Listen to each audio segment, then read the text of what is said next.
That's the universal thing on a Monday. Let's bench. And the question that you get asked most of all is, how much can you bench? How much can you bench, right? Bollocks, right? There is no carryover from a bench press to an actual fight scenario, okay? Not even pushing people away, right? Because you're lying on your back, all right? And I would suggest if you're lying on your back in a fight, unless you're a really good BJJ fighter, you're going to get your ass handed to you.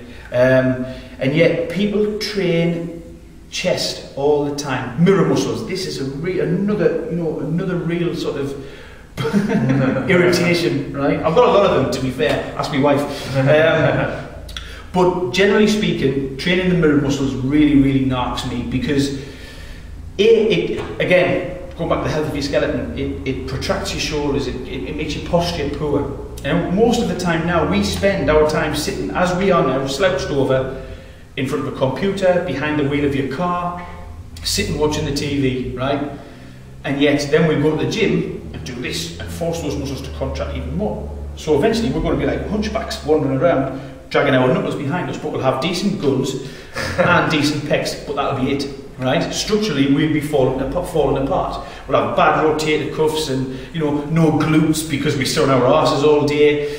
Nobody works the posterior chain, or very few people. Some people do now, and it's starting to change, but again, it's like the advent of MMA even. How many people you see them in their tap-out t-shirts going to the gym, and they go to their David Lloyd type health spas, chest and buys, or the squat machine. The squat rack was being used by somebody training his biceps and texting at the same time. That's another bugbear, but that's a different story. What has to happen here, there has to be a shift in people's perception, all right? Balance it out. We do floor pressing here, we work that area. We might do overhead pressing. You know, years ago, the standing overhead military press was the measure of strength, upper body strength. Nobody talks about pull-ups now. Everybody does lat pull-downs. Very few people do pull-ups. I mean, I don't own a single machine in here. You know, there's nothing in here that would constitute a resistance machine. There's barbells, trap bars, free weights, kettlebells, sledgehammers, tyres, pull-ups, or there will be pull-up stations once the gym's finished. Everything else is just bells and whistles. You don't need it. And the problem is, you've got people out there who can do lat pull-downs, for instance, with 100 kilos, which might be their body weight, and they think they're really strong. But ask them to do a pull-up and they fail miserably.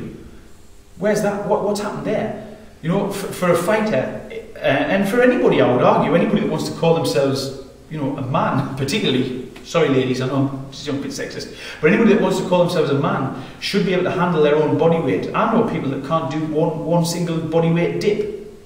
You know, and yet here, people are repping them out on gymnastic rings for breakfast. It's as easy as that. And I'm not saying that to make myself sound elitist, because it's not, but that's just, we're at that stage.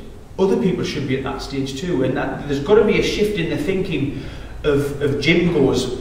Balance it out. Just do squats, you know, deadlift. You can't beat the deadlift for an exercise, for pretty much an all-over exercise. A deadlift and a military press, you're hitting pretty much every major muscle group there.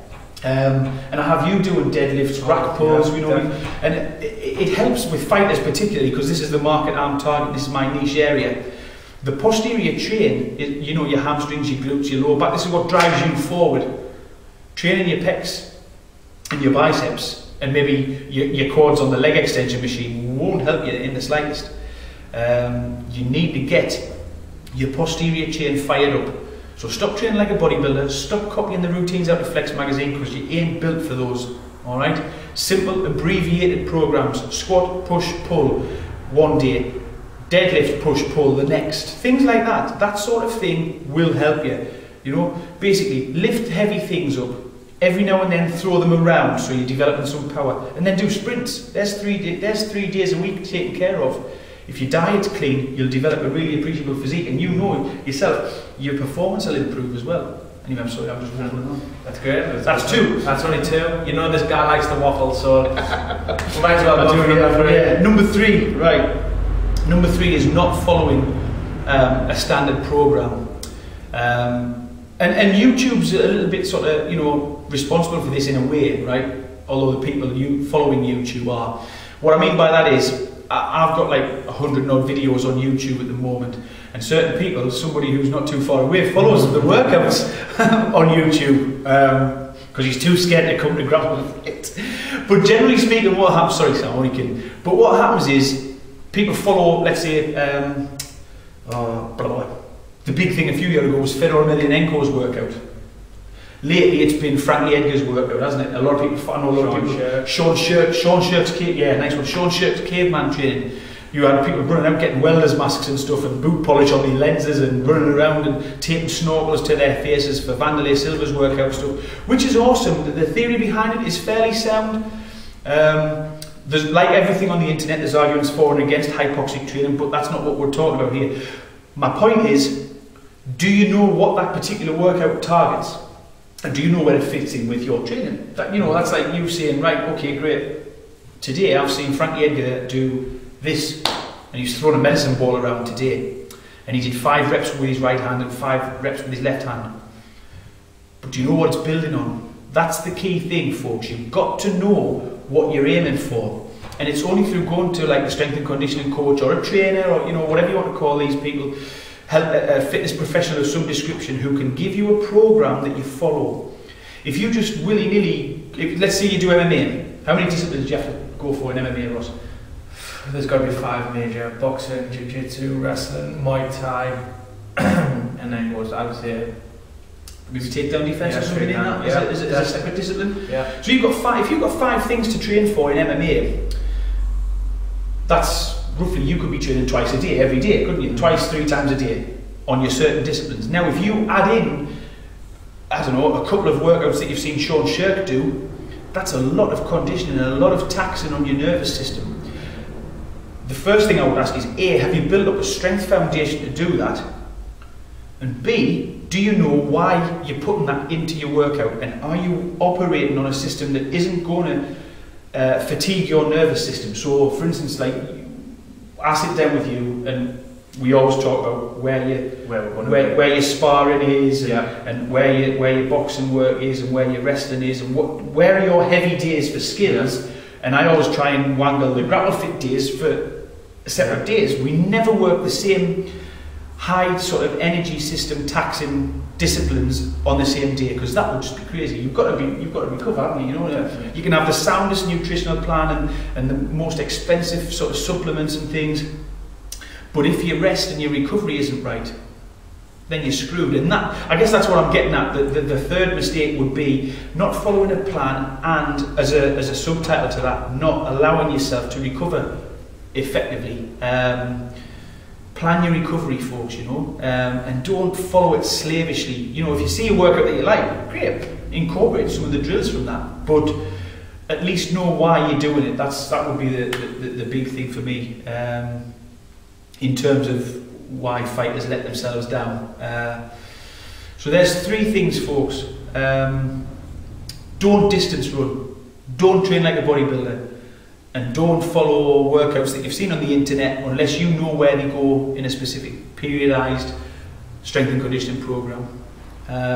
Is anything you'd like to add, Mr. Pearson? Well, I just follow exactly what you say. I don't do anything what Barry doesn't tell us to do regarding strength and conditioning. I feel confident with Barry. We've been with Barry for a long time now, that I know what he says is right, and I know when he says it is the reason behind why I'm doing it, and it's going to improve me in the long run, to get me ready to fight. So them 3 things, what he said, one, for the running, I never long distance run. I do a little run 1 day a week just because I enjoy it, and that's just for active recovery. That's basically the only reason I do it. I never go and lift weights by bench press or doing bicep curls. I've never done that anyway. And has anybody ever said you feel weak when you're wrestling? I get asked all the time how much I can lift, how much I can press, all that stuff. I just don't do it. This is the stuff what I do to get fit, strong, lean, fast and ready to fight, and it's all here under Barry. And I say, before each camp, me and Barry sit down, we work out where the camp's going to be, how we're going to do it, and plan for everything. So I know, and it's all structured, and then I know at the end of the camp I'm going to be the best physical shape I'm going to be in. And them three things are the three major points what I would totally agree with from Barry and what he said. Cool, Ross, Cool. you're an absolute superstar. Thank you very much, man. So if you want to see us any more interviewing anyone else, I think this is the next job for me. After my fighting career takes up, after I've finished fighting, the next interviewer will be there. I think Jay Leno and Michael Pearson should be really worried now. I really do. Thanks, man.